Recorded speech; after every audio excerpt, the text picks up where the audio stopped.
धन्यवाद मोनिका मैम। आर्य प्रादेशिक प्रतिनिधि उपसभा और आर्य युवा समाज हरियाणा के मान व सम्मान के योग्य सभी सदस्यों को आज के इस पावन अवसर पर DAV police public school Rewari की ओर से आदर सहित प्रणाम। यदि पूछे ये हवाएं कि कहाँ पधारे अतिथि, यदि पूछे ये हवाएं कि कहाँ पधारे अतिथि, तो हम कहेंगे हमारे हृदय में।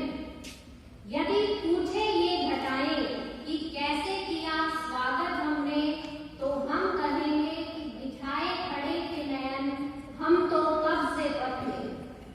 आज की इस भव्य सभा में उपस्थित तीव्र बुद्धि के स्वामी, कुशल मार्गदर्शक आदरणीय प्रधानाचार्य महोदय जी और वैदिक भवन में जिनकी अहम भूमिका रही श्रीमती उषा आर्या जी, आदरणीय शिक्षक गण, अभिभावक गण और सभी को मेरी तरफ से सादर प्रणाम तथा विद्यार्थियों को अपार असीम स्नेह। आप यूं करेंगे दिलों पर राज, आप यूं करेंगे दिलों पर राज, ये कहाँ जानता था कोई। आप कहलाएंगे धर्म धुरंधर और आपके आने से जाग जाएगी चेतना, जो भी मानो युगों युगों से सोई, युगों युगों से सोई। जी हाँ, 12 फरवरी 1824 ईस्वी को टंकारा गुजरात में बालक मूल शंकर का जन्म हुआ। मेरे शब्द कम पड़ेंगे क्योंकि उषा आर्या जी पहले ही आपको सारी जानकारी काफी विस्तृत तौर पर दे चुकी हैं। फिर भी जितना मेरा प्रयास रहेगा मैं आगे इस विषय को बढ़ाऊंगी। होनहार दीवान के होठ चिकने पार, ये उक्ति इनके जीवन पर बिल्कुल सटीक बैठती है। जी हाँ, बचपन में ही या यूं कहें कि कूद के पांव तो पालने में ही नजर आ जाते हैं। इनके पिता श्री कृष्ण लाल जी तिवारी वैदिक धर्म के प्रतिपालक और अनुयायी थे। वहीं इनकी माता यशोदाबाई, जो आप पुस्तकों में नाम पढ़ते हैं, जबकि अमृताबाई उनका वास्तविक नाम माना जाता है। जितनी पुस्तकें पढ़ेंगे आपको जो ज्ञान है वो कहीं ना कहीं आगे बढ़ाने का अवसर मिलेगा। तो वे भी धर्म में पूर्ण विश्वास, पूरी आस्था रखती थी। इनके जीवन में एक नया मोड़ सन 1846 ईस्वी में आया, जब इन्होंने देखा कि शिवलिंग पर बहुत से चूहे चढ़ रहे हैं। इनके मन में ये विचार आया कि जब ये चेतन महादेव अपने प्रसाद की और खुद की रक्षा नहीं कर पा रहा, तो ये दूसरों की क्या रक्षा करेगा। बस इसी नए बोध के साथ ये आगे बढ़े और यात्रा तय करते हुए गुरु विरजानंद जी के पास पहुंचे। तो ध्यान दीजिएगा श्रोतागण कि यात्रा करते हुए गुरु विरजानंद जी के पास पहुंचे, ये कहने में मुझे क्षण भर लगा, लेकिन ये यात्रा इतनी कठिनाइयों से इन्होंने तय की होगी, इसका अंदाजा, इस कठिन तप का अनुमान हम दूर दूर तक नहीं लगा सकते। बस फिर क्या था, एक सच्चा गुरु क्या करेगा, अपने शिष्य को सांत्वना देगा, भेंट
प्रमुख नारा था कि ठीक है, शिक्षा प्राप्त करना हमारा धर्म है, हमारा नैतिक कर्तव्य है, हम करेंगे, कर भी रहे हैं, दूसरी भाषाओं को भी सीखेंगे, लेकिन अपने जीवन मूल्यों को, जो हमारे आधार हैं, उन्हें कभी भी नहीं भूलेंगे।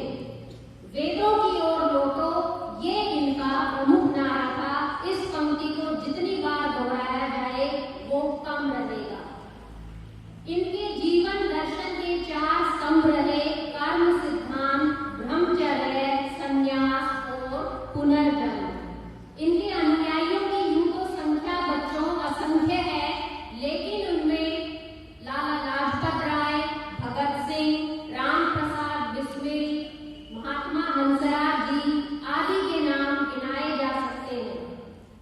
इनके अनुयायियों में महात्मा हंसराज जी ने, आप सभी जानते हैं, आपकी नैतिक शिक्षा की अध्यापिका आपको प्रतिदिन बताती है, आप प्रयास भी करते हैं, तो उन्होंने बताया कि किस तरह से हम सत्य के मार्ग पर आगे बढ़ सकते हैं। तो बात मैं कर रही थी इनके अनुयायियों की, जिनमें महात्मा हंसराज जी ने सन 1886 में लाहौर में दयानंद एंग्लो-वैदिक कॉलेज की स्थापना की।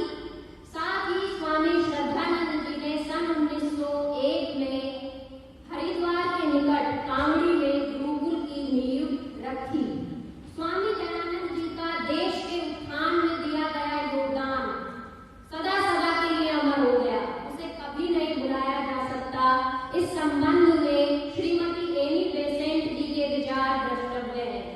श्रीमती एनी बेसेंट जी ने कहा था कि आर्यावर्तियों के लिए, अर्थात भारतीयों के लिए इसकी घोषणा करने वाले सबसे पहले महान पुरुष स्वामी दयानंद जी ही थे। इन्होंने वेदों का भाष्य किया प्यारे बच्चों, इसलिए इन्हें ऋषि महर्षि कहा जाता है। ये सन्यासी योद्धा के रूप में सामने आए और हिंदी भाषा के भी प्रथम सेनापति कहलाए।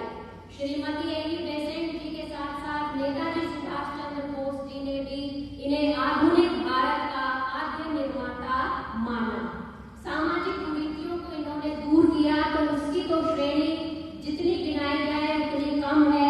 बाल विवाह, सती प्रथा, मूर्ति पूजा का इन्होंने घोर विरोध किया कि ईश्वर तो सर्वत्र है, चेतन और अचेतन की तो फिर बात ही बहुत दूर है। ईश्वर सर्वत्र है, और जब आप किसी का सत्य के साथ आगे बढ़ते हैं मदद करने के लिए, तो वो आपकी सबसे बड़ी पूजा होती है, अर्थात आपकी मानवता ही सबसे बड़ी पूजा है।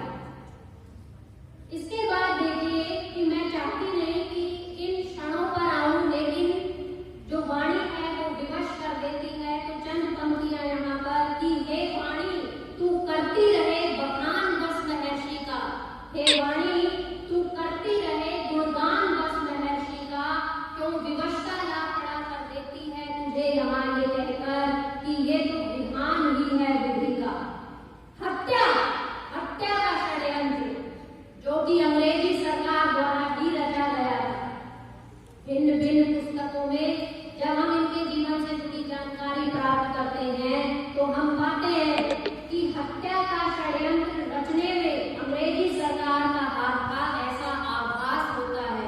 मैं इस आभास शब्द का विरोधाभास करते हुए कहती हूँ कि हत्या का षड्यंत्र रचने में अंग्रेजी सरकार का ही हाथ था, नहीं तो क्या विशाख उस निम्न महिला की कि वो इतना बड़ा दुस्साहस करते, और क्या सामर्थ्य उस रसोइये का जिसने नाम जगन्नाथ रखवा लिया लेकिन नाम के विपरीत कार्य कर दिया, और तभी से ये उक्ति उसने सिद्ध कर दी व्यंग्यात्मक तौर पर कि क्या तुम अपने नाम के विपरीत कार्य करोगे।